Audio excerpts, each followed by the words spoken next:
রাধে রাধে বন্ধুরা। খেতে বসে কোন কাজ করলে মা লক্ষ্মী রুষ্ট হন? খেতে বসে একদমই এই কাজগুলো করবেন না। প্রথমত, খাওয়া শুরু করার আগে প্রণাম করে তবেই খাওয়া ধীরে ধীরে শুরু করতে হয়।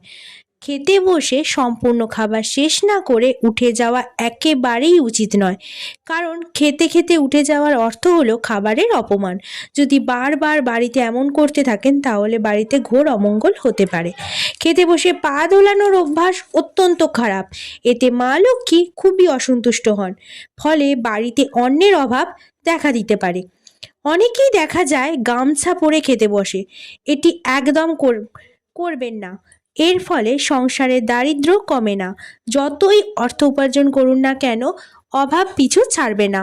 খাবারের থালায় আঁকিঝুঁকি কাটবেন না, একেবারেই উচিত নয়। এটি বিশেষত শিশুরা করে থাকে, তবে এটি করবেন না ও কাউকে করতেও দেবেন না। এতে ঘরে অভাব প্রবেশ করে। খাবার শেষে থালা চেটে একেবারেই খাওয়া উচিত নয়, এতে মা লক্ষ্মী খুবই কুপিত হন। খাবার যেটুকু প্রয়োজন সেটুকু নিন। খাবার নষ্ট করা একেবারেই বর্জনীয় কাজ। আশা করি আপনাদের ভিডিওটি উপকারে আসবে। সম্পূর্ণ ভিডিওটি দেখার জন্য অসংখ্য অসংখ্য ধন্যবাদ।